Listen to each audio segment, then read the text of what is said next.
going to show you how I made my knitted mitre square dishcloth. It's a super simple knit, nothing fancy, great for beginners. If you're just here for the how-to, then I'll link just below here some of the timestamps so you can just jump to the part of the video that you might want to watch. I tend to do that myself if I'm watching just a how-to, so I will link the long tail cast on as well as the slip slip knit that you may be interested in, as well as the knit two together. And then at least if you need to look at those, you can just jump to those, or if you want to hear me ramble on about why I did this material and what I like about it, then just stick around and I'll go into that. So I didn't realize before I started this video and making this how-to how fussy I am when it comes to dishcloths. I don't know if anyone else is the same, but for me, I want a dishcloth that is not too small, because a lot of handmade ones are. They're also really stiff and firm, and I don't want that. I want my dishcloth to be nice and loose, so I can just grab it and use it. I want it to be a nice size. So this one is just slightly bigger than my hand. I don't have big hands anyway, but around this size. And just something that is durable, something that will get wet nice and easily, isn't going to go weird, it will scrub my dishes okay, and something that is long lasting. It's a workhorse, like you're going to be using it. I don't want to spend hours making it either. So if you're a fast knitter, awesome, go and do some of the fancy ones, but to me, just a nice simple dishcloth is nice. And what's cool with this, with a mitered square, is it kind of looks cool, like it looks like you've done something intricate, but really all you've done is 2 decreased stitches all the way up, and there's no cast off, there's no counting rows, which is amazing. So that's why I decided to make this pattern, and I thought I'd just share it with you. Just it's an easy go-to pattern. You can sit in an evening and do them. If you want to give them as gifts, then they're kind of nice just to fold up, package up nicely, and give as a gift as well. I like just to sit and make these. They're made out of just a basic everyday cotton. Nothing that's mercerized, which is that shiny type of cotton. You want something that is just plain rough cotton. That gives you the nice scrub as well, and it makes them durable. But yeah, it's nice to have something that is a little bit more sustainable, something you can wash, reuse. It's in cotton, which is nice natural fabric. So I hope you enjoy the pattern. Super easy, great for beginners. Anyway, let's get to it. So for this pattern, you're going to need some cotton yarn. I've already used this. I got rid of the tag. It was a Loops and Threads from Michael's, just a basic everyday cotton. I'll link that one as well as the other one that I found on Amazon as well down below.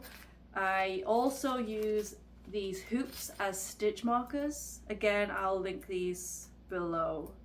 If I can open the packet. These are great for just adding to your needle to mark out, because we're going to need to mark where the middle is. These guys just fit over your needle, no big deal. I used to use the rings off my fingers, but I don't really want to lose my rings, and I tend to lose things. So perfect, I have a ton. They're not expensive and they're great to use. You'll also need a set of needles. This is a 7mm. I like to use the circular needles. This is the Magic Loop needle. They're not expensive, like these guys are just the cheap ones, but I prefer them than the long straight needles, just because they kind of get in the way. These are nice and small, just easy to use, especially when you're knitting up something small. You don't want something bulky. You want to be able to sit comfortably and be able to knit. That is also why I like to have a long cable, again, so that I'm not restricted in any way. And then multi-use then if you do get into circular knitting with magic circles, which is a little bit more advanced, but this is what you'll need. Again, everything will be linked down below, or you'll be able to find it on my blog. Anyway, let me show you how I start with the long tail cast on. So now let's cast on. It's a long tail cast on method. So what you want to do is create a length of yarn that's around 45 to 50 inches in length, hence the long tail. Then we're going to make a slip knot here. So you loop, pull through, and then just pull that tight. Now we're going to put that onto our needle, making sure that the tail is at the front and your working yarn, the yarn that's attached to the ball, is at the back. and then we'll just pull that tight. So to do the long tail cast on method, there may be other variants on this. This is just the easiest way that I've found to do it, and if you're a beginner, this will probably be the most simple. But what you'll do is you'll take your finger and thumb and just place that between the front and the back. Then take the two tails and just grab them with your fingers. You don't have to be too tight, you just want to do that loose. Now split your fingers apart and pull this back like a, just excuse my cat. Pull it back like a slingshot, like this. Now we're going to tilt your fingers back so you can see. We're going to take our needle and we're just going to hook it under the left side of the thumb and lift that up. Then we're going to move to the back finger. We're going to lift up to the left of the finger, like so. And that is on the needle. Now, you will have noticed you've created a bit of a hoop with your thumb. So just drop the needle in that hoop and just drop. Then taking the two yarns, pull those tight. So do it again. So you put your finger and thumb together in between, split them, pull them back. Now lift up, hook that from the thumb on the left side, grab it from the left side of your finger, round the back, and then just through the loop and drop. We'll do it again. So you take your thumb and your finger, go through and grab that yarn, open up your fingers and just pull back and tilt back so you can see what you're doing. Then if you use this finger too, you'll hold your stitches on as well, so just keeps everything in place, but you'll go under and lift, tilt to the back, hook that one, and then through the loop, drop, and then just pull it tight. Get in, pull back. You've got 40 stitches to do for this, so you'll be good by the end of it. So excuse this noise. Let's see, I'm trying to find the space to do these things, but anyway, we go in, we pull back, lift, round, through the loop, and pull tight. And as you keep going, you'll notice that you won't need to drop the threads anymore, you'll pick up speed. But I've done this for so long. Don't worry, just take your time. You've got 40 stitches, so I will see you once you've got your 40 on, and then we'll move on to the next step.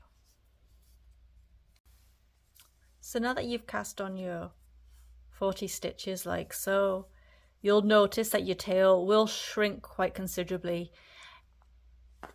I've had to unpick so many times because I've underestimated how much I will need. It's just the way that it goes. I've never quite perfected the amount. I know there's probably a method, but sometimes it works, sometimes it doesn't. So don't worry about it. If you have to undo it, then you just have to undo it and try it, start again. But you want enough of a tail as well so that you can weave it in at the end. So you'll want a bit left. So now taking our actual working yarn, we're going to start knitting. We're just going to knit that first row. So there's nothing fancy, but with this row, we're actually going to place our marker. So that makes it a lot easier in the long run, so we don't have to count our stitches. It just makes life very easy. So I highly recommend a marker. If you don't have any rings, then like I said, not necessarily your wedding band, but take a ring and place it in the middle of your work. And then at least you know where you're at. You're not having to count or try and keep track. Because if you're like me, I lose track of where I am all the time. I don't have a great attention span. If you're new to knitting, I have transferred myself over to a continental way of knitting. I find it's faster. But for many years, I did I want to say it's the English style of knitting, where you hold your yarn in the other hand. So if you're a beginner, this way is a lot easier. So for all beginners, to knit, you'll go in from left to right, so from the front to the back, like so. There'll be better videos for learning how to knit, but I'll show you what I've got here, and if it helps, it helps. If not, find a different video that will explain this probably a little bit better. Then we're going to take our working yarn and we go around the back and up and over, and then we'll pull that through to this side. So in from the left to the right, we'll take our yarn, we'll go over. It's like in a clock, you want to go clockwise, I guess you could say. We're not going anti-clockwise, so we're not going this way around, we're wanting to go under and over. I know when I was learning to knit, I always got confused as to which way to go. And then holding the stitch, this is why this way is a lot easier as a learner. You can hold your stitch on by pulling it back a little bit. And then we're going to just pull that through. And then the stitch that we've just knit, that is on the needle, we use this needle and we pull that off. So in from left to the right, into the back, like so. Taking this clockwise, so under, over. Holding this back to give it a little bit of tension so it makes it easier, and then through and pull off. Just take your time. Don't overthink your tension if you're a beginner.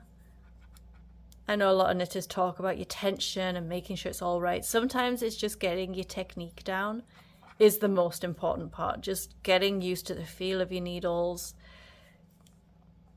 getting used to the feel of the yarn, how you hold your yarn. Don't overcomplicate it when you're a beginner. That comes with time. Unfortunately, like anything, it requires a bit of patience, but just keep going. Don't worry about it. And this is a great pattern to start that too, because you get something that's a little bit different, but at the same time is so easy. So that's 20 stitches. Now to place the marker, all you do is that's it. That's placing a marker, that's what that means. There's different types of markers for different scenarios, but essentially for this type of knit, you just need a ring and it goes on. Now I would recommend counting these stitches as well. This just makes sure that you've counted right and you got the right amount of stitches on your needles. So we've now knit up to the point where, as you can see, we are 2 stitches before the marker. I'll switch back to make this easy. So we're going to go in both of these stitches. So just like when you've knit and you've gone from left to right, except we're going to go in both of these stitches. This can be a bit tight, so don't worry if you struggle a little bit. Just push those through so you're in the 2. So we're essentially knitting 2 together, and we'll just knit those like you would any other stitch. So coming through, so you've got the 2 off, and we're going to push those 2 away. And that is all knit 2 together is. 2 stitches knit together.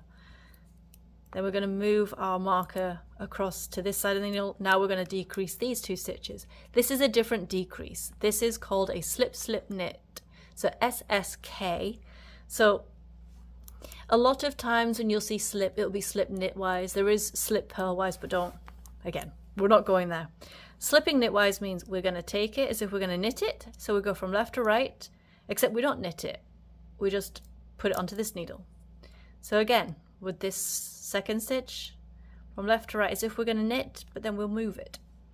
Now, a lot of patterns will say, move these 2 stitches back to this needle and then knit them. I think that's a bit of a wasted step personally. What I tend to do, because you're going to knit them in the back, which means you'll put your needle into the back to knit anyway. So what I tend to like to do is just take my left hand needle and I'm going to go in the front of that stitch and in the front of this stitch. So now I'm in the position to knit in the back. So we'll take this and again go under. You can see, going under. Sorry if it's not super clear. First how-to video, so apologies for anything. So yeah, we've gone under, and then we'll just do it like we normally do, where we see that stitch and we'll just pull it through the two and then just pull those off. And there we go. We've done a slip slip knit, knit two together, and then we're just going to knit to the end of this row. Then we'll turn, we'll knit a row with nothing, and then we'll just repeat this over and over again. So this is the row that we're going to be repeating. So we'll knit to the end, knit another row, and then on that next knit row we'll be doing a knit two together and a slip slip knit. If you get confused, then just jump back to this part if it made any sense, or find another video that actually makes a lot more sense than I do, and we'll do knit two together and slip slip knit. If you are confused and you're trying to remember which row you're on, and again, like myself, I tend to get very distracted, easy way to remember is if the tail is on the right, it means you're on a decrease row. If it's on the, no, that's wrong. If it's on your left, you're on a decrease row. If it's on your right, so if the tail is here, you're just on a knit row. So if you see your tail over here, it means that you are on a decrease row. So it means that you're gonna have to decrease your stitches. So there won't be a tail. So we're nearly at the end now. You can see it's decreased. We just have a few more stitches left. So on to another decrease row. So I've knit one. By this point you should be a pro at this, but we're going to knit two together. You can ditch your marker at this point. You don't need it. So slip, slip,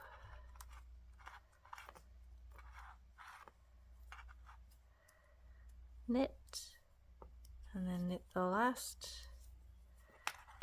We're going to turn our work. Now we're onto a knit row, and we know we're on a knit row because our tail is to the right. My husband laughs at me because I get my lefts and rights always mixed up, as you can tell before with me mixing it up. So we'll knit across. So this is the cool thing about a miter square. What we've done is we've decreased all the way to the point that we have no stitches left. So when we cast it on in the very beginning, what we've cast on is two sides instead of just one side. So normally you'd cast on one side and you'd knit all the way up, whereas with this what we've done is we've cast on two sides, and by decreasing it pulls it all together, forming this rough square. Now this is pretty loose knit, it's not a tight knit. If I wanted to, I could go in and block this and make it a perfect square, but I mean, at the end of the day, it is a dishcloth. I want it to look nice, but at the same time, it is a functional item. So I've got 4 stitches left, so we're on a decrease, so we're literally just going to decrease these two in the same way. So knit two together, slip, slip, knit. We've got 2 stitches left, and this is the nice thing. I mean, you're not learning how to cast off, but you can do that for another pattern. To finish this pattern, all we have to do is knit these 2 stitches together, like what we have been doing, and then that is it. Now what I would do is take your scissors, cut this piece here, and then we'll thread it through. I don't have my scissors with me, as I'm not planned, so I can just take this whole ball. What you'll do is you'll take this loop, feed your yarn through that loop, and then we just pull that tight. Done. So all we need to do is take that end, take this end with an embroidery needle and just weave it in so it's hidden, and then cut it, and that is it, finished.